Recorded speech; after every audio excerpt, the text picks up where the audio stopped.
Okay, tagal kita hinanap.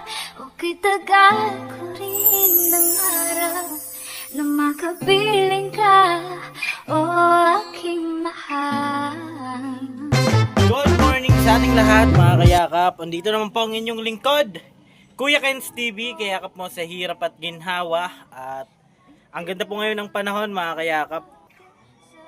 Ayan o, mainit po, maliwalas yung araw. So, balang oras po natin ngayon ay 12 na po ng tanghali mga kayakap. At mamaya-maya po ay may pasok na po yung ating Mako Pinyel. Update lang po natin sa araw na tayo. Nandito si Mako. Naka-uniform na po yan mga kayakap. Yan na. Professional teacher. Kumusta man? Yung first na ano nyo, uniform. Kabad. Hindi ka sanay naka-uniform. Bali kagabi pa po niya sa akin sinasabi mga kayakap na parang di siya komportable. Kasi nga first time po, ganun po talaga. Kapag nasanay ka sa civilian, kapag nag-uniform ka po, parang nakakailang po mga kayakap. Pero lahat naman po sila mag-uniform. Kasi yung gupit niya po mga kayakap. O bali, hahaba din po yan. Yung nagpagupit po kasi si Mako kasi nasira yung buhok niya, nasunog po ng kulay. Pero ngayon okay na po. Ayan, ganda ng uniform. Ganda ni Mako. Ay! Ayan, so bali po, kakain muna kami. Tapos after po, maya-maya ay papasok na po si Mako. Mga alas 2 mga kayakap. Mga alas 2 papunta na po kami. At 2:30 po yung time niya. Ayan. Kumusta? Kasya naman yung uniform mo? Kaso nga ito, parang ano, sa mga... Dito. Kasi yung ano po, style po ng ano niya. Yung style ng uniform, parang pang teacher. Ayan, kasi teacher nga yung kinuha ni Mako mga kayakap. Ayan. Wala pang ID. Ang ID nyo? Sa picture na nga, wala pa. Pero nag-pictorial na sa May pictorial na no. Ayan. Subali may ano po, yan, may skirt. Skirt ba yan?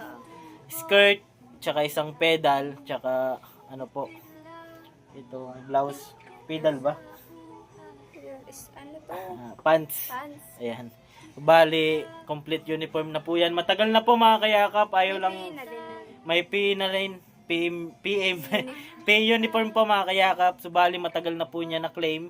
Kaso, hindi nga po ni Mako sinusuot kasi yung mga kaklase po niya ay wala pa. So, bali, sa labas po sila nagpatahi yata. Kaya ngayon, naghigpit na po kapag walang uniform. Kailangan magdala ng ano? Pass gate po mga kayakap Kung sa na labas ka nagpatahi, kailangan Oo, mo humingi ng parang pass-gate. nagpapatunay mga kayakap na tinatahi pa. Kasi kung sa school ka nagpatahi ay tapos na po yan mga kayakap, tulad niya no. And update na lang po kami ulit mamaya mga kayakap at kain muna po kami ni Mako. Bye bye. Ayan mga kayakap at papunta na po si Mako ng school. Init po. Diyan sa may ano malilim. Yan ito. Yan po. Yan si Mako. Yay. Yay. Yan estudyante. Oh. Estudyante. Future teacher ko. Init. Lagyan natin ito at bawal yung mainitan.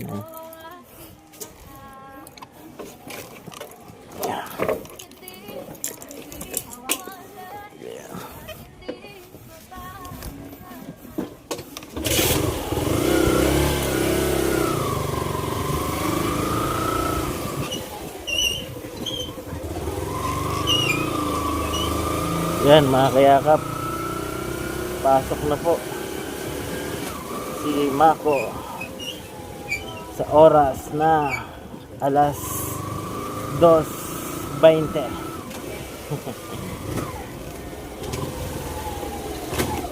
Ayusin natin yung ano natin, helmet. Ang oras na payaba.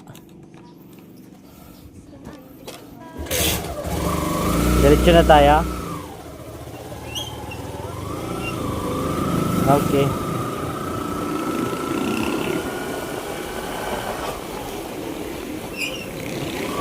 Ganito po kainit dito sa Bulan. Ayan. Sakto yung init sa uniform nila Mako. Hindi po masyado komportable si Mako kasi syempre nakapanibaguhan po. Ayan. Ano yun?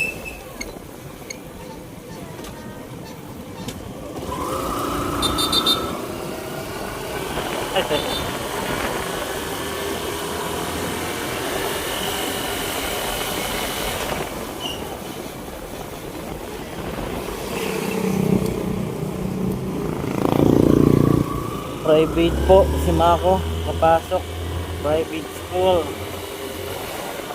Bali, nag-exam na po sila, prelim. Prelim yung po, Mako, ano? Mag-midterm na po sila, mga kayakap.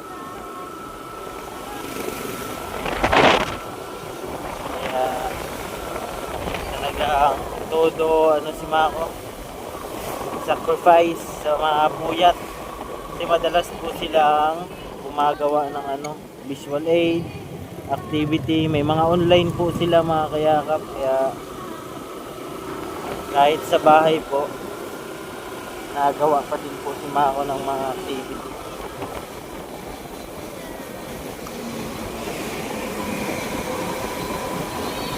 Oras na maya pa. Wait na ito. Kasi minsan po kapag alanganin pa yung oras kasi ayaw ni Mako na hindi pa talaga ano pasukan. Gusto ni Mako pagdating niya ay talagang sakto pasok na po.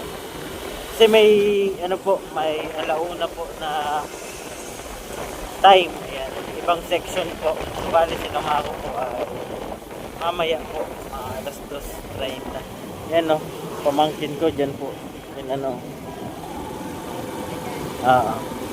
Bali dyan po siya. Minoral. Yun din po yung gusto ng kabilang side. Siyempre, dalawang pamilya po yung mag-uusap niyan.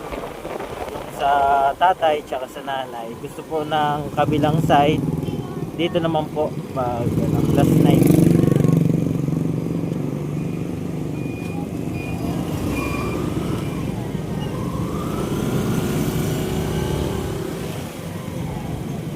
Pasok na. Asan? Bye-bye, love you. Okay, love you. Ingat. Mamaya. Punta na kay Maxine. Nandun yung mga klase ni Mako, mga kayakap.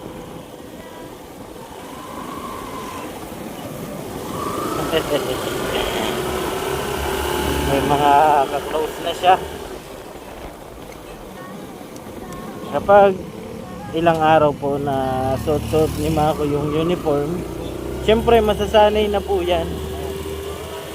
After ko po mag-attend kay Mako, punta naman po ako sa pamangkin ko at maglalabasan na din po yun ng alas 3, diba? Bali maaga pa naman, ikot-ikot muna tayo. Ganun po yung ginagawa natin araw-araw. Pero na ano pa rin natin yung mga vlog natin. Bali na vlog po natin ulit si Nanay Guya. Ayan yung nanay po na na-depress. Yun po yung kinakantahan tayo palagi pero ayaw po lumabas ng bahay. Kaso yun nga, syempre hindi sumang-ayon yung iba sa ginagawa natin. Ba't daw po binablog natin? Syempre, yun po yung ano, kumbaga charity vlogger po tayo. Iba't ibang vlogger po kasi sa SUKMED o social media. Iba't iba po, may funny vlog, ayan. May mga travel vlog, iba't ibang content po. Kumbaga kami po, mga charity vlogger, ay yung content namin ay yung pagtulong. Hindi ibig sabihin po na tumulong kami ay malaking balik po sa amin, hindi po mga kayakap. Yun lang po talaga yung gusto namin gawin para ma-inspire yung mga kababayan natin, syempre, na kahit sa simpleng bagay ay napapasaya po natin yung mga kababayan natin na talagang kapos din sa buhay katulad natin. Sabi ko nga, Focus din po tayo. Pero mas pinili natin na makapagpasaya ng mga kababayan natin, syempre.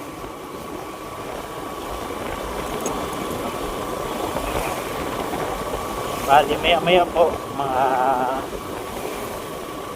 2:30 ay mga 3 po ay pupunta ko na po yung pamangkin ko. Baka po kasi ngayon ay mahaba pa naman po yung oras, maaga pa naman.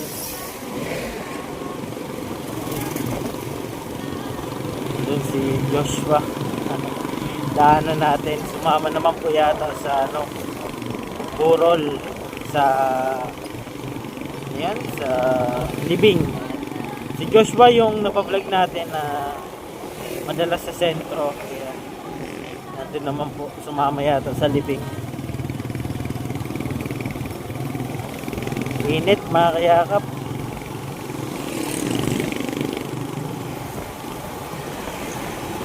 Ganito mainit dito mga kayakap sa bulan. Doon pa mapunta mamaya. Maaga pa naman. Ihatid ko pa man lang si Mako. Sabali, ikot ko muna kayo dito. And ito po, restaurant po yan. Nung malakas po yung agos ng tubig dahil sa bagyo, tinangay po yung buong restaurant mga kayakap. Bali, wala daw nasalbang gamit. Grabe naman yung pinaghirapan mo na makapundar ng tindahan, tapos ganun yung mangyayari. Pero lagi lang natin iisipin na everything happen for a reason mga kayakap. Everything's happen for a reason. Lahat na nangyayari sa buhay natin ay may rason po yan. Baka may mas pa po na dumating sa atin, syempre. Kaya nangyayari yung mga bagay-bagay sa atin mga kayakap. Kasi may mas magandang plano yung Panginoon para sa atin. Ito po, ito yung Barangay Pabrika. Bali, itong mga puno po yan na nakikita nyo ay dati po ay hugis, po yan, kuweba. Ang tawag po dyan ay tunnel tree ng Bulan Sorsogon. Dito po, hanggang dito po yan. Kaso wala na po, inaralis na kasi nag-road widening po kasi. Ayan daming truck. Mga delivery truck po yan mga kayakap. Puntang Surigao. Wala po talagang passenger galing Bulan to Surigao. Lahat po mga kayakap ay sakyan lang. Balik na po tayo. Bali, inikot-ikot ko muna kayo. Mainit ngayon kaya naka-jacket tayo. Init. Pero okay lang. Mas maganda po, mas nakakagalaw po tayo kapag mainit. Kasi yung mga camera natin, bawal po sa ulan. Pag nabasa ay yun, sira. Cellphone po kasi yung gamit natin. Kaya tingnan natin mga kaya para update tayo araw-araw.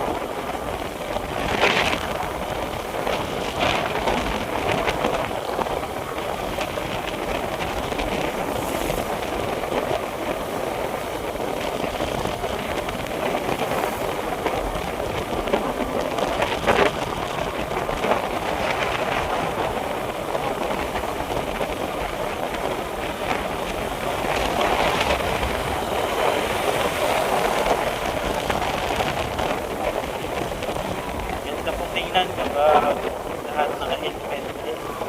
Dati po kasi dito sa amin mga kayakap wala, hindi mo makita na mga naka-helmet. Pero siyempre once na magkaroon na ng higpit, siyempre susunod na po mga tao. Pero priority talaga kapag nagmumotor ka, helmet po talaga yung kailangan. Kasi karamihan po dito sa Bulan ay marami pong na-aksidente. Sabi nga, hindi natin maiwasan yung aksidente. Kaman sana. Kaya tayo na lang yung mag-ingat. Lagay tayo ng mga protection sa katawan natin. para hindi tayo kung sakali man umabot sa punto na ganon, may protection ulo, pero doble ingat pa rin tayo kahit nangyayari talaga yun. Ay, kailangan natin mag-ingat kasi yung mga taong nag-aantay sa atin, pamilya, lalo na yung mga delivery rider natin.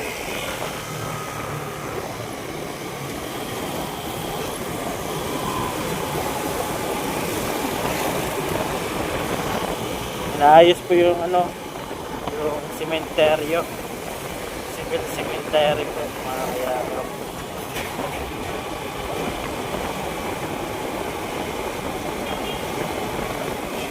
Anong oras na?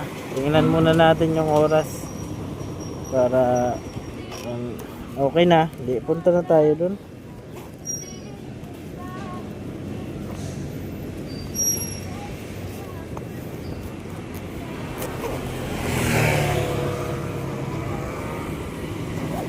Init ngayon. Ayan, 2:36 pa lang po mga kayakap. Sobrang aga pa po. Pero punta na po tayo doon mga kayakap para makita rin natin, baka hindi nag-recess. Ayan. Pero sabi kasi ng pamangkin ko, ano pa lang po yun, 5 years old pa lang po mga kayakap. 5 years old. Ayaw na niya na magpabantay. Kaya yung ginagawa ko ay napunta po ako dyan, binabalikan ko na lang po. Nahihiya na, pero 5 years old pa lang po. Marunong na, may baon naman po siya dala. May kanin, may itlog, mga biskwit, siyang tubig. Kinukuha na lang niya sa bag niya. Marunong na rin siya mag-arrange pagkatapos, niligpit na niya. Yan po si Maxi. Marian Maxi. Anak po ng kapatid ko. Ito po.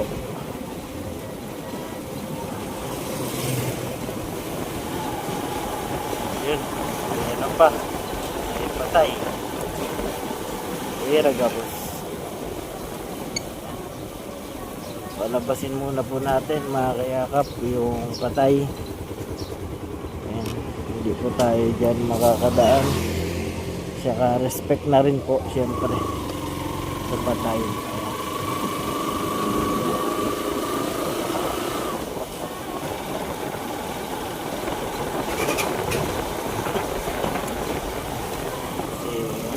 Dito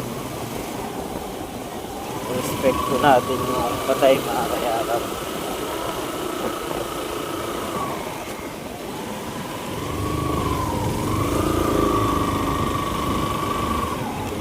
Yun mga kayakap, at hanggang dito lang po muna yung ating vlog. At update po kay Mako Piñel ay naka-uniform na po. Di man siya ngayon komportable, pero darating yung oras kapag lagi nang naka-uniform, masasanay na po yun. Ayan, maraming salamat po sa mga patuloy na sumusuporta. Ako po palang inyong lingkod, Kuya Kenz TV, kayakap mo sa hirap at ginhawa. Lagi ko pong sinasabi, tumulong tayo sa iba, kahit tayo kamusdihin tulad nila po. Keep safe, and God bless sa ating lahat. Bye bye po!